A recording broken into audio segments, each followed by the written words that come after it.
Hello Internet, and welcome back to another episode of Scientific Tuesdays. Sometimes when you're working on your computer, doing schoolwork, or even at the office, you just need a little bit more light. Sure, you can go grab a desk lamp and hope you've got a nice outlet available, or you can take it to the next level. You can build your own USB Illuminator.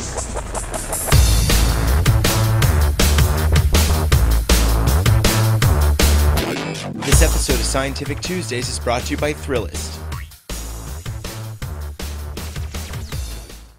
The USB Illuminator starts off pretty simple. Grab a couple blank discs that you don't need anymore, or use your favorite CD or DVD. I grabbed my favorite DVD, but it was too hot for this video. So once you have the discs that you want to use, go ahead and grab a hot glue gun or a bonding agent and form a lampshade-like structure. This is going to be our reflection panel.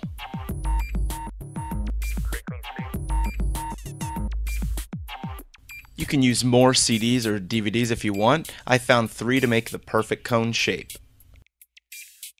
Now I'm going to grab a magnifying glass so that when we apply a light source we get a little bit more refractive oomph. This is obviously optional, but if you have one laying around that you don't need anymore, go ahead and glue it on in there.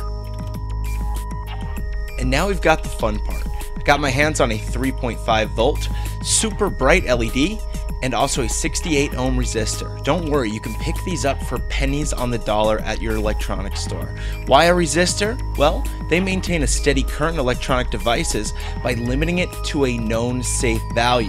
Let me break that down if you're an electronics noob. Let's say that you had an LED that needed 3 volts to operate, but all you had was a 12 volt battery to hook it up to. If we don't drop the incoming voltage level to the LED, it's going to burn out almost immediately. In fact, it's almost kind of like throwing it in the microwave. So by using a resistor, we can take the incoming power and get it down to a safe level. First things first, I'm going to go ahead and solder the resistor up to the anode of the LED. Now in most cases, the anode is the longer wire sticking out of the LED. And finally, the USB cable. If you have any broken devices that have a USB cable, go ahead and grab it, cut it up, and get these 2 wires to pop out. There's always going to be 4 inside, but you don't need the middle 2 as they're only for data. We're going to hook up our negative wire, or the black one in this case, directly to the resistor as well. And then finally, the positive end simply to the other part of the LED.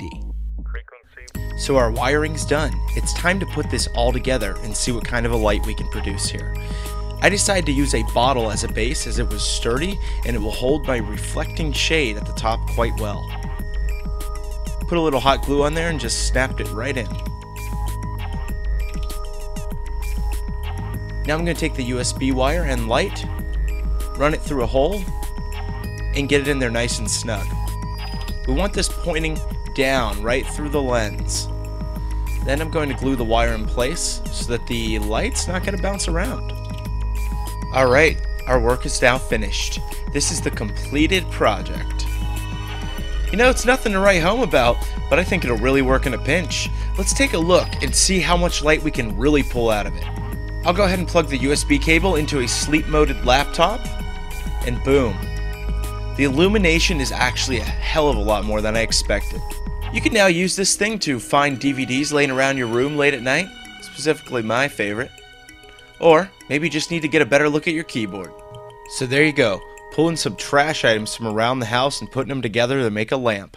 Pretty cool. Thanks for watching Scientific Tuesdays, and don't be a stranger. Make sure you let us know in the comments what you want to see next. Liquid nitrogen, edible couch cushions, how to become invisible. It's all fair game at Scientific Tuesdays. If you want to see some of the other stuff we've done, go ahead and click this little box right here. It'll take you to a playlist full of every episode. Besides that, I want to give a huge shout out to our sponsor this week, Thrillist. Now, if you've never heard of them, let me tell you a little bit about it. You know you have that friend that shows you the coolest new bands before anyone else has heard of them? Well, Thrillist is sort of like that, but for cool things to do and places to go. Thrillist sifts through all the junk and brings you the absolute best in your area so that you don't have to.